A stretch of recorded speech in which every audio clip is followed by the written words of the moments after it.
Okay, last question from Jonathan Miller. Yes, sir. May I help you? Mr. Mayor, Mr. President, at the risk of being shot down, the numbers of people who have been killed on the streets of the Philippines since you came to power 6 weeks ago have risen to around 1,000. Now, I know you have been contemptuous of your critics, but they are accusing you of unleashing a national death squad. Where is this going to end?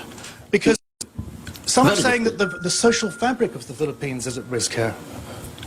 Good. That's a very good question. Because at the other past, in the distant past, no police was ever willing to really work and risk his life. You know, it was a practice before. That's why I said I take full responsibility. You know why? Because they are now encouraged and even brave enough to have a shootout. The standard practice in this system of government is that when you accuse him, they would always file a counter-charge and say that due process or that they were unarmed and anything, any answer that could give a leverage. And ordinarily, and you can check this out, in the courts, they have to use that leverage against the poor policeman. Now, remember in this country, no lawyer is provided for the policemen and the other men and the security officers when they get into trouble with the law.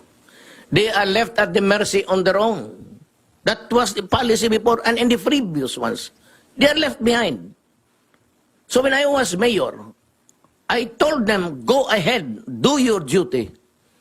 But if you feel that you're in carrying out your duty, you will get killed. My God, shoot him first. And they were protected here, and there were cases filed, and I provided the lawyer. And for the time that they are suspended, that is why they are afraid. They face charges in court, then at the same time, when they are accused, they lose the job because they are suspended. And for the time that they are suspended, and the hearing of cases can take you to eternity, as low as it can ever be, the family is not without food. But with respect, sir, you as a lawyer know better than any of us how important this principle of innocent until proved guilty is. Look, Padilla said 2 years ago, there are 3 million addicts in this country. That was the last figure. Nobody cared to find out. Now it's my time. So, 2 years ago, between 2 years ago and now, how many do you think were hooked into drugs? Let us give it incremental increase of about, just be liberal about 700,000. So 3,700,000. And the confirmed 600,000 now was surrendered and took the test for drug addiction. How do you call it? Just a problem? Is just a police problem? Or is it really a crisis for this country? It's not even epidemic, my friend. It is pandemic. So what am I supposed to do as a president? Empower the military and the police, for after all, they are there to protect the integrity and preserve the people of the Philippines. At the risk of gun law, sir. It can happen. It happens in America. They're shooting the blacks there. It shows on TV. It shows on TV. What's the difference between America and the Philippines? Nothing. So what is surprising here is surprising to us. We say policemen, they're shooting a black guy there. How many times had it happened in the past? That's why you have the violent demonstration. So, would it surprise you and me? Almost the same. 1 case only, 3 cases here. So what? It involves the same principle. Say, for every 1 black there dead, you have about 5 here.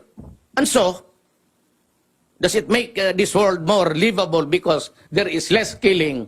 When you shoot a black there dead, what is that? Is that not appalling?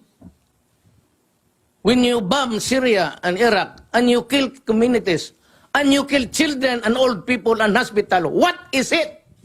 And why is it that United States is not doing anything. I do not read anybody in that stupid body complaining about the stench there of that. Look at the iconic boy that was taken out from the rubble. And he was made to sit in the ambulance, and we saw it. So what's the difference? Life of a criminal, or maybe he was really rubbed out. We cannot discount it. But what do you think that Americans did to the black people there? Is that not rubbing out also? I say, well, it was just one community there, one state of America. Well, but you have there about 10. So what's the difference? Are we here for the counting or the basic principles of human rights? Almost the same. Okay. Thank you, sir.